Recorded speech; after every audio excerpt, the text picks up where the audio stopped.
Hi, this is Nicole Roberts Jones, and welcome to Amplify Your Brilliance.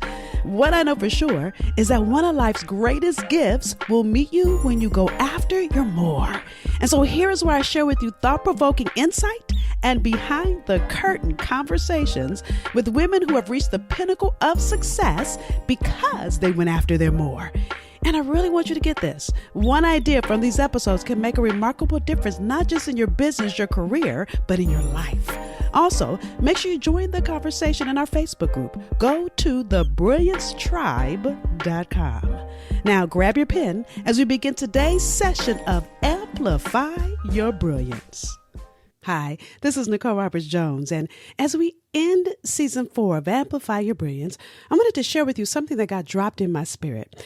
Now, if you've been listening to my podcast since season 1 in 2008, you know that at the end of every year, I sit in quiet contemplation, asking God, what is the theme, the focus, not just for me, but for every person that I'm blessed to coach and teach.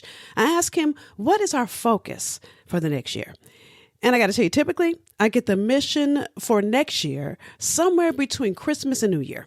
Well, this year, God dropped it in my spirit way before Christmas, and I hadn't even started praying about it yet. See, what God whispered in my soul is that 2022 is our year of expansion. Now, let me give you context to what this means for you and for me, plus how I'm going to hold the space for you to go after expansion and what actually expansion means for me too, right? So anytime God drops something like this on me, the first thing I do to get context is to really look up the word in the dictionary. See, we may use a word over and over and over again, especially a word like expansion, but saying it and really knowing it are two totally different things. So looking up the word expansion in the dictionary, and expand, it means to increase the extent, number, volume, or scope of, to enlarge, to spread, to open up, to unfold. Now, which one of those hit you as I said it? Let me share those definitions with you again. And I want you to write down which one of these really hit you as I said it, okay? So again, expand means to increase the extent, number, volume of, scope of, to enlarge, to spread, to open up, to unfold. Which word resonates with you the most? So let me start out of the gate and tell you that whatever that word is, that's the expansion that God is calling you to. Now, as God dropped expansion on me, my first thought was of the prayer of Jabez. Now, Jabez is only mentioned in a few verses in the whole entire Bible. And it's found in 1 Chronicles 4, 9 through 10. And here's what it says. Now Jabez was more honorable than his brothers, and his mother called his name Jabez, saying, because I bore him in pain. And Jabez called on Jabez called on God, the God of Israel, saying, oh, that you would bless me indeed and enlarge my territory, that your hand would be with me, that you would keep me from evil, that I may not cause pain. And God granted him what he requested. Again, that's 1 Chronicles 4, 9 through 10. Now, there are so many things that I could go through and break down in this, but I want you to get 3 key things. And really, these are the 3 key things I believe God is really leading us toward in 2022, and really going to be the focus of my conversation with you here during this episode. The first one is, what did Jabez mean by expanding his territory? The second is, why was Jabez considered honorable? And the third is, why was Jabez's request so important to be noted in the Bible? Now, here's the first one. What did Jabez mean by expanding his territory? Okay. So depending on the version of the Bible you read, the version I just read is New King James. And in that version of 1 Chronicles 4:10, it reads territory. And other versions, it says borders or coast. Now, in Jabez's time, the more land you had, the more influence you had. And I'm also like to think of it this way. In Genesis 2:8, God creates and delegates the first territory to man. Here's what Genesis 2:8 says. It says, the Lord God planted a garden eastward in Eden, and there he put the man whom he had formed. Let me read that one more time. The Lord God planted a garden eastward in Eden, and there he put the man whom he had formed. So first you have to know that God planted a garden with you in mind. You were created to have dominion, have authority over a special arena, a specific place. And it's in that arena, in that territory, that you were designed to be fruitful and to multiply. Now, listen, if you've never heard me break down how God created us to multiply, I want to invite you to go listen to season 2, episode 1 of this podcast. That episode is called It's Your Time to Multiply. Now, I'll share the link in the notes of this podcast so you can go listen. Now, what's so funny, as I'm saying this to you, I'm realizing that my podcast had a different name then as it does now. And as God is expanding my territory again, it's happening again. Interesting. Anyway, you'll find the link to the episode. Again, it's called It's Your Time to Multiply in the show notes. Okay. But the point I want you to get here is not only did God give you specific DNA, and by the way, when I say DNA, I'm talking distinct natural ability. He gave you distinct natural ability to have dominion over a specific territory. But Jabez takes this up a notch. See, when he says, Lord, expand my territory, increase my borders, use me in a greater way. In other words, I want to serve you more in the arena you created me to dwell in. So I want you to give me more so I could do more good for you, Lord. That is what Jabez's prayer means. See, Jabez wanted more opportunity to make a mark in this world. And just like Jabez, we each have the same opportunity. See, we have territory. We have many spheres of influence that overflow with unlimited opportunities. Matter of fact, it's where we can have abundantly above all you could ever ask or think. But to go after it is a whole nother story. See, I know for me in my own journey, I felt like it was time to enlarge my territory when I had the job I've dreamed of ever since I was 7 years old. Actually, I had the job in Hollywood many, many people wish for. Now, let me give you context to this conversation by sharing my own journey. And some of you may have heard my story, but I want you to bear with me as it will provide context to this conversation. And really, it will provide context to expansion, at least by me sharing my story. You'll see my journey of expansion, and I'm hoping that as I share this, you may see your own. Now, I started this back in 1993. Now, at the time, I worked for Viacom's largest cable network. We had an outreach to over 89 million homes on a weekly basis. And then from there, I was elevated into a casting position working for the #1 TV show on Fox in the 90s. And then from there, I worked with a production group, and together we generated over $12.6 billion, billion dollars a year. So I want you to get, I was playing really, really big. And those of you that know me, like I think you know me, you know I was doing all that. Plus I was going to all the hot Hollywood parties. I was bumping elbows with all the stars, people that you've looked at on TV and have seen on films, stars that many, many people wish to meet. I was meeting them and with them and doing it all. See, I was living the dream. But can I tell you that in the dark of the night, when I was by myself, I began to feel tormented by that dream. And I felt like I was tormented because I kept feeling like something was missing. And how could I love something and something felt off? And I felt puzzled by this feeling because I loved my job. See, on top of that, as I shared it with my girlfriends, they were saying stuff to me like, are you crazy? Do you remember we went to this party and you went to this red carpet event? And I can go on and on. See, they too knew that I was living out my dream.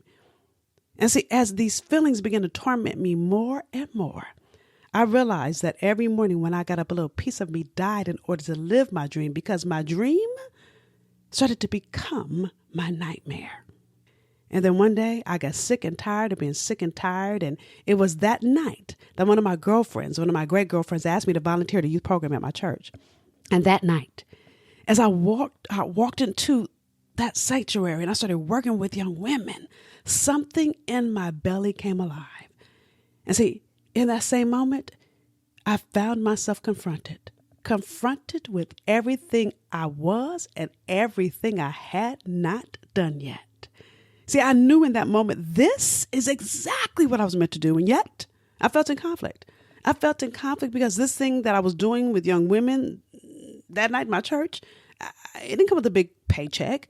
This wasn't as glamorous as my Hollywood job. And I didn't even know what to call this thing I was doing that night. Now, remember, this was back in 1993. There was no such thing as a culture, at least I hadn't heard of it. And see, no one was fighting to break down any kind of walls or do this work. But for the first time, my soul was alive. So I had a decision to make. And in that moment, knees knocking, teeth chattering, I decided to leave my Hollywood dream and pursue this thing. And when I did, it didn't just change my life. It didn't just change my business or my career. It changed my life. See, that night, what I realize now is that God was calling me into my expansion. However, that would be the first of many. that would be the first of many moments God would call me to expand my territory. So that first moment was in 1993, when I began to transition from just producing or casting in Hollywood. And instead, I started to produce and cast and do the work that I do now, which is really coaching highly skilled professionals to create multiple streams of revenue from their God-given purpose. But it was a night, some 17 years later, in 2010, that there came another expansion knocking at my soul. Now, back then I had a nonprofit. Now, again, it was 17 years in from when I started, y'all. So I had two divisions of my business. I had a nonprofit working with African-American teenage girls. So that little moment in my church became a national nonprofit, at 10 chapters in 10 states, in 10 cities across the country. And we were growing by leaps and bounds. By then, I had a for-profit coaching highly successful professional women to start and grow your purpose-driven, purpose-focused businesses. And at that time, listen, I had 100% full coaching client roster, meaning I couldn't take another client. So I thought, well, since I can't take on any more clients, I'll write a book. That way I can still give my principles to women, and it could be a fundraiser for my nonprofit. But when that book came out, I started getting invitations to speak all over the country. So there I was, doing the very thing I dreamed of when I started my business in 1993. I was doing it, and I loved every minute of it. But I want you to get this. I was only making $13,000 a year in my business. I said $13,000. So I had a really great job that felt more like community service. So, I had a daytime job, right? Because there's no way I could eat on $13,000. So I used to call it, I had a daytime job to pay for my nighttime calling. But here's the thing. See, I didn't start my purpose-focused business to have to work another job to do it. I expected it to produce my paycheck. And I remember the moment when I finally was done. See, little did I know that my expansion was calling again, right? It was November 7th, 2010. Now, this was a Sunday evening after I had just gotten home from another speaking weekend. Now, again, my daytime job, y'all, I was an adjunct professor at Boston University, and I had a class the next morning at 8 a.m. Now, I remember sitting on my couch that Sunday night, just getting home from another speaking weekend, tired, exhausted, realizing I had that class at 8 a.m. and I hadn't even looked at my syllabus. I don't even know what I was supposed to teach. I hadn't written a lecture note. I hadn't read the books I told my students to read. And I was thinking to myself, I can't do this anymore. I was exhausted, and I remember a tear streaming down my face. And I thought to myself, I can't do it. But as soon as I said it to myself, as soon as I said I can't do this anymore, I started feeling conflict because I knew this was my purpose. It was the thing I was born to do, but doing it like this was not working. See, I know now that this was happening to me, that I was feeling this way because yet again, it was time for me to expand my territory. See, I've been playing small, trying to do this work I was called to do and do it comfortable instead of being willing to go after the next version of me and expand what I already knew.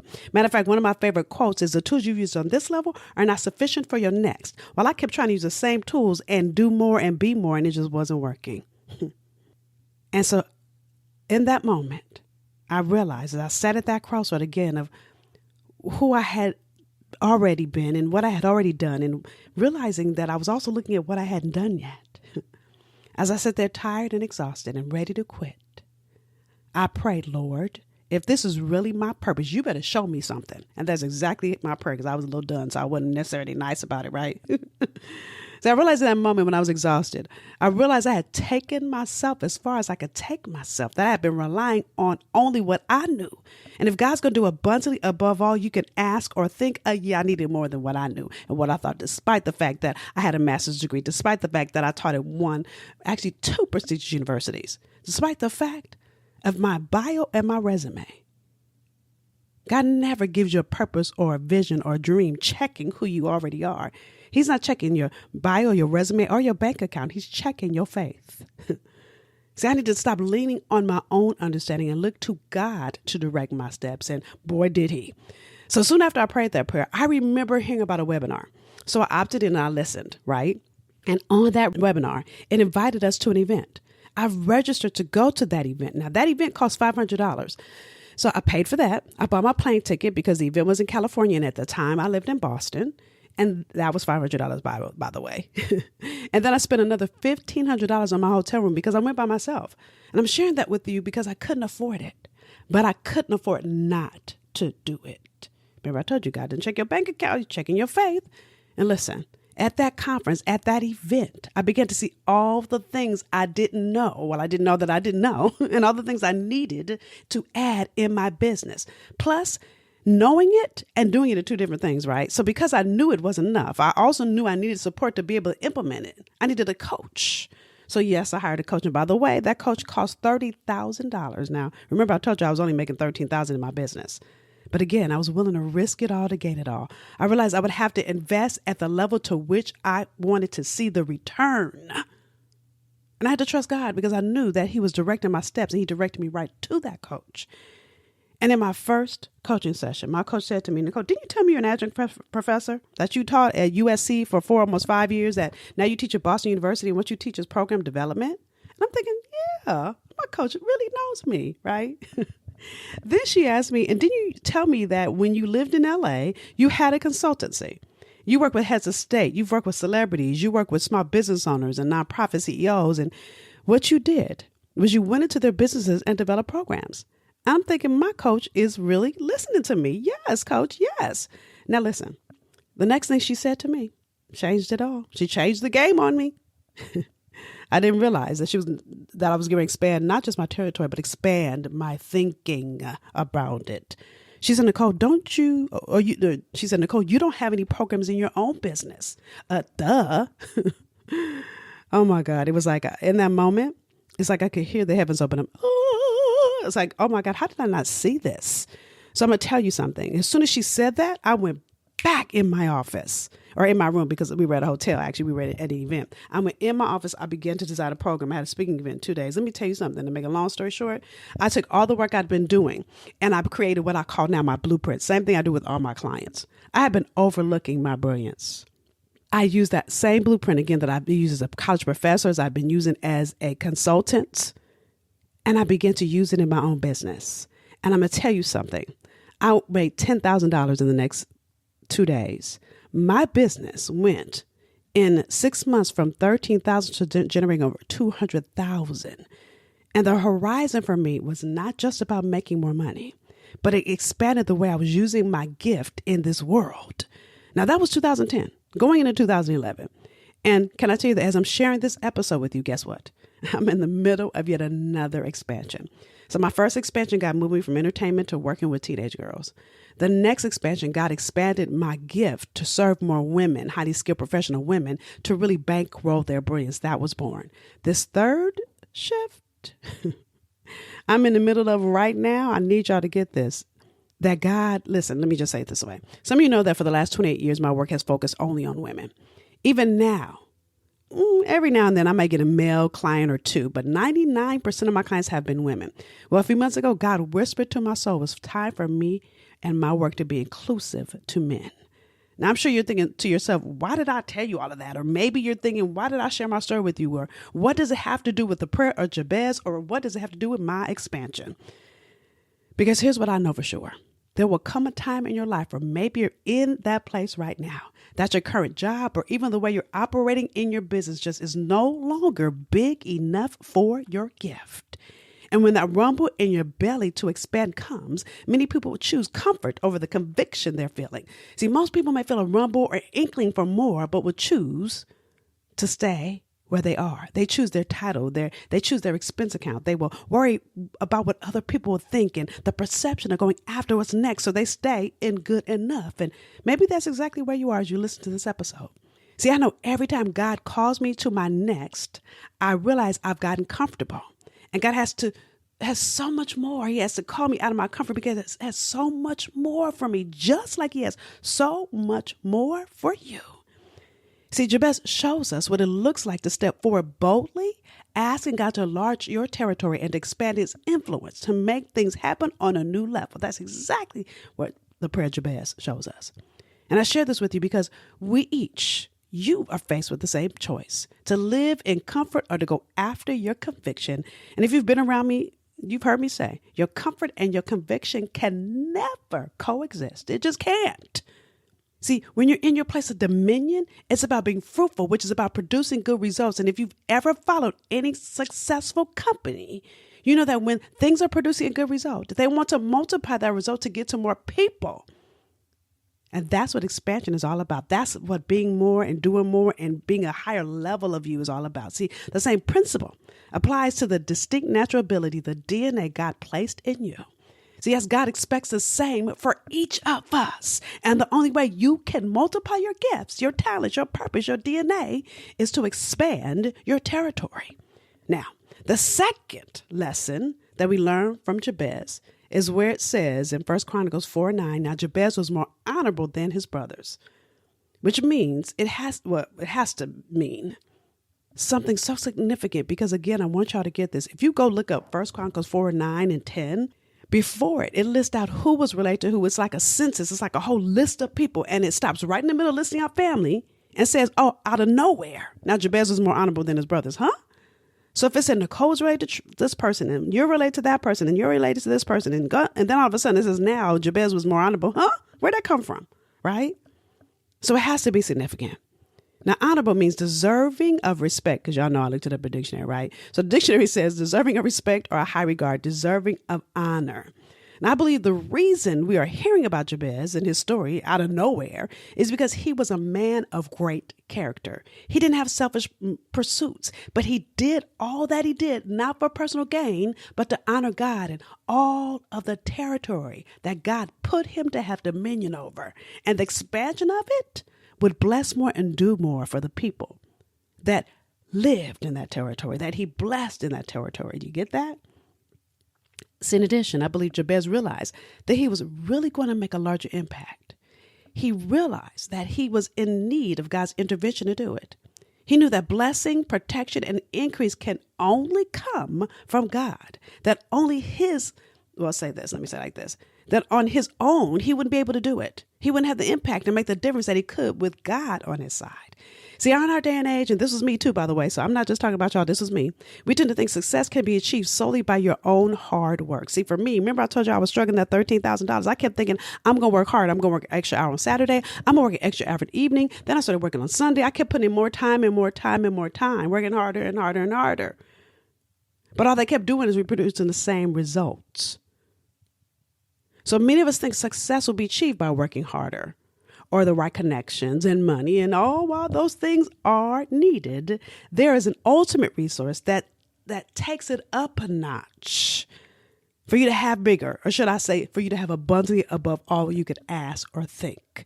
See, Jabez understood that God is the one who opens doors no man can shut. He gives you favor. He provides. He protects in ways you would never imagine.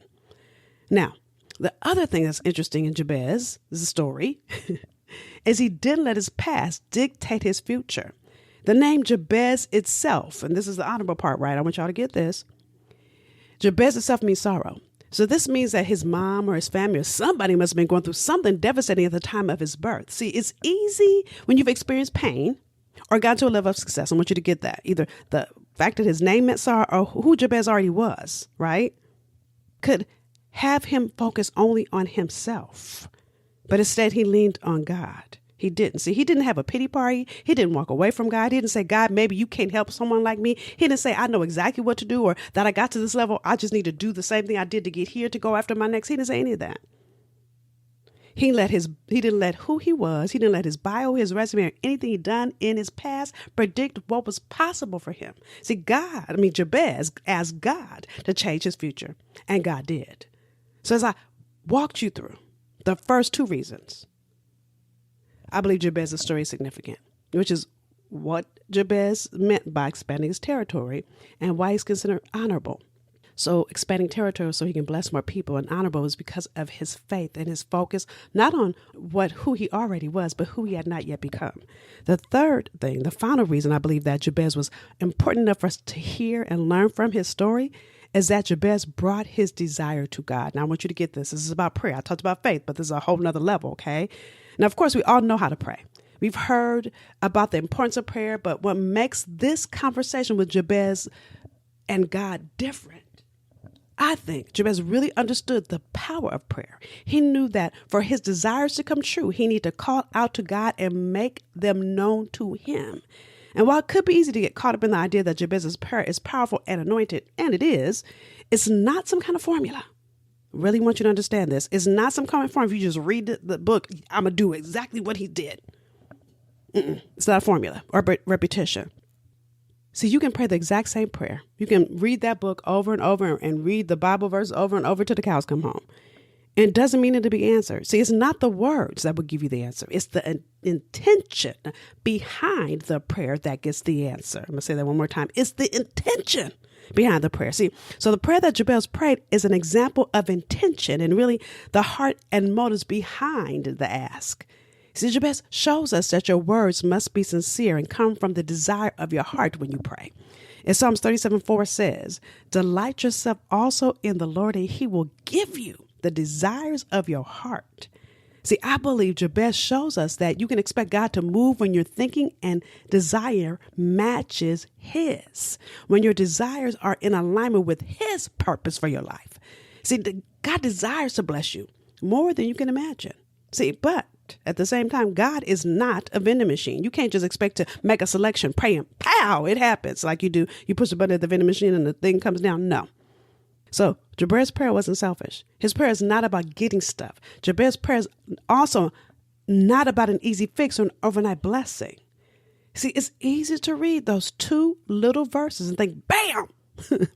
Jabez woke up the next morning and he got a 7-bedroom tent and a massive deck and a swimming pool. No. It's not like that. Listen, it may have taken years for Jabez's territory to expand, or it may have happened overnight. The story doesn't tell us any of that. So the point I believe that the Bible wants us to get is that Jabez's ask came from his motive to want to be more and do more for God. It's not about getting as much as it's about being and doing. The point here is that if you're asking for whatever it is, and you're asking from a place of wanting to be more or do more of what you're called to do, or to grow more influence to serve all you were created to serve and to be the answer God created you to be in this world, that prayer will be answered. See, it's answered in every door that opens. It's answered in every coach you hire. It's answered in every course you take. It's answered in every step you take toward making the request you sent to God in prayer real. And see, then God shows up in your action and increases it. That is what I believe happened for Jabez, and is the biggest lesson we are meant to get out of his story.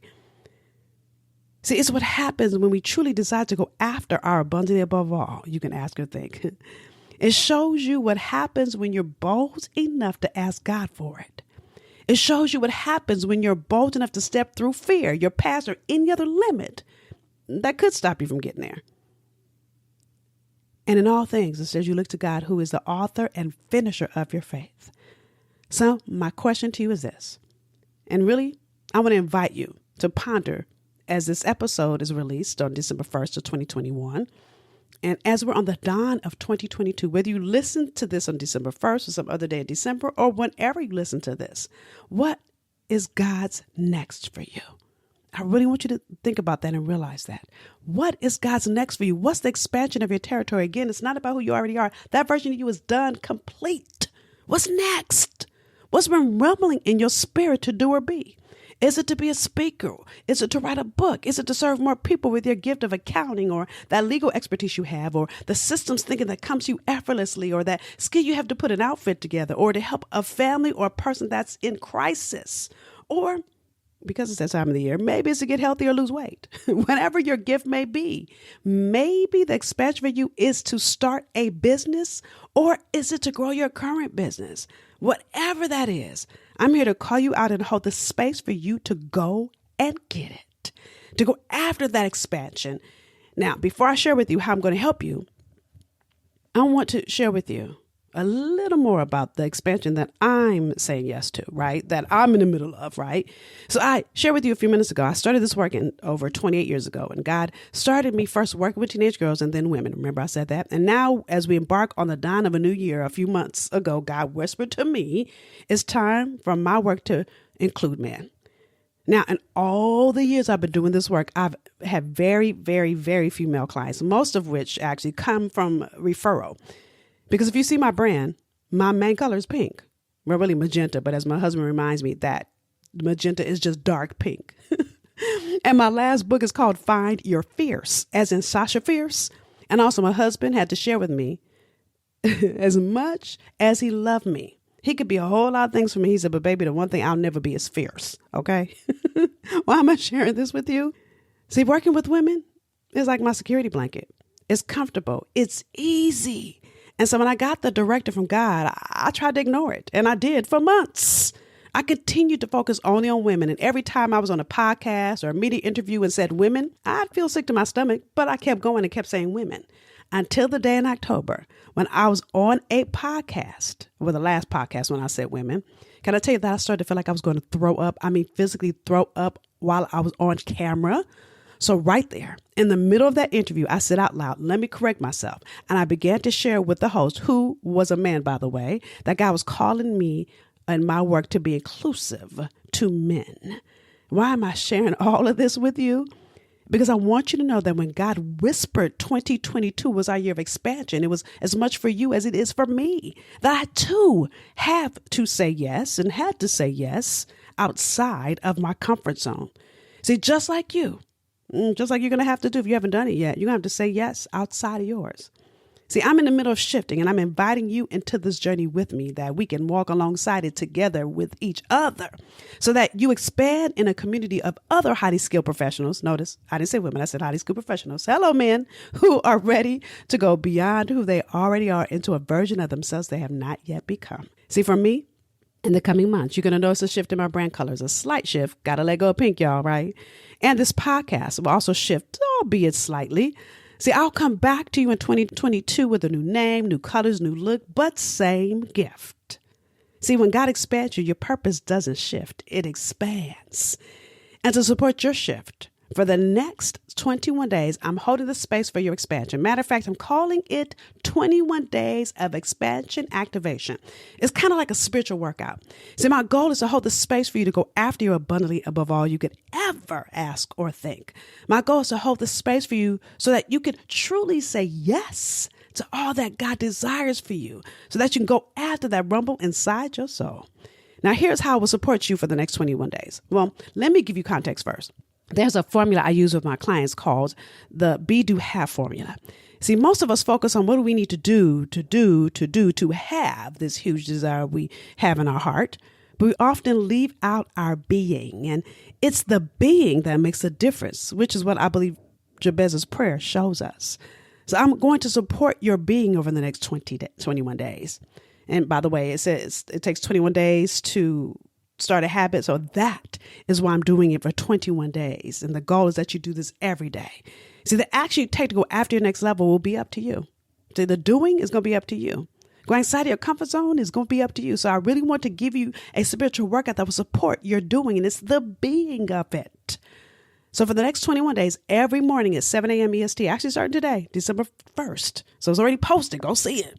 Now I'm going to share a post each day that I'm calling a daily expansion activation spiritual workout. This will happen in our Brilliance Tribe Facebook group. So by the way, if you're not a member, this is my invitation for you to join. Go to www.thebrilliancetribe.com. Again, that's www.thebrilliancetribe.com. And by the way, I do ask you questions and you got to answer them to join, right? So again, for the next 21 days, every morning at 7 a.m. EST, I'm going to share a daily post in our Brilliance Tribe that will give you something each day to ponder and reflect on. And here's what I need you to do to activate your being work. Okay.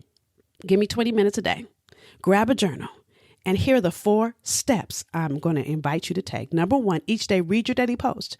Number 2, meditate on it for 10 minutes. Just reading it, letting it sit with your soul.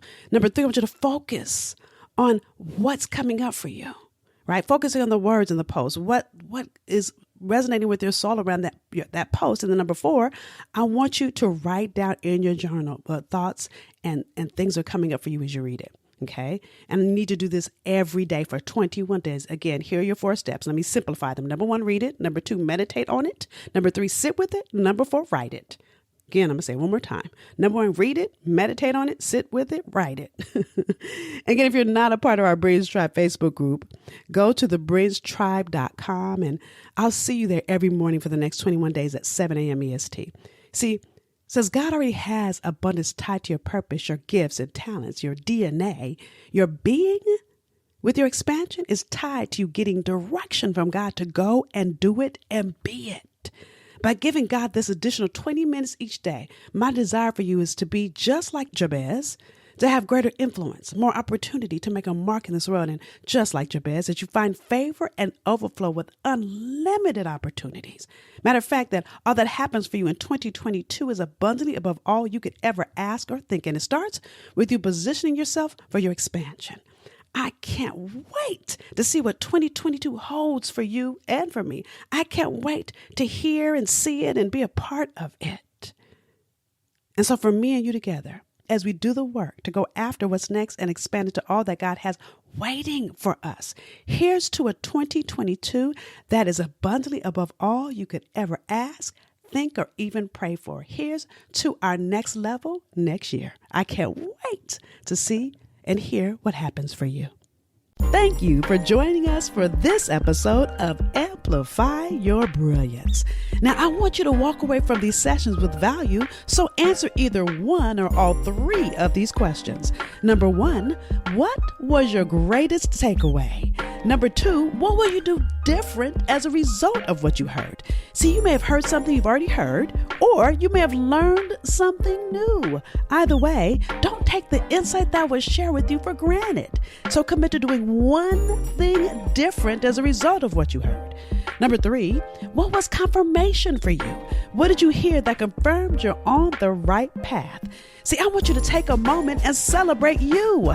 Too often in our journey, we focus on what we're not doing and we forget to celebrate what we are doing. So I want you to share with us something that showed you that you're on the right path. Now again, share. Share either answer number one, what was your greatest takeaway? Number two, what will you do different? Or number three, what was confirmation for you? And share it in our Facebook community. Go to thebrilliancetribe.com and use the hashtag Amplify Your Brilliance. See, each experience we encourage, support, and celebrate as a community. It allows us to expand in possibility and wisdom, in encouragement and love. Now, we've invited you into this community to deepen our journey with being the answer somebody needs and being committed to your next level. So until the next time, be extraordinary, be unapologetic, be bodaciously you, go and amplify.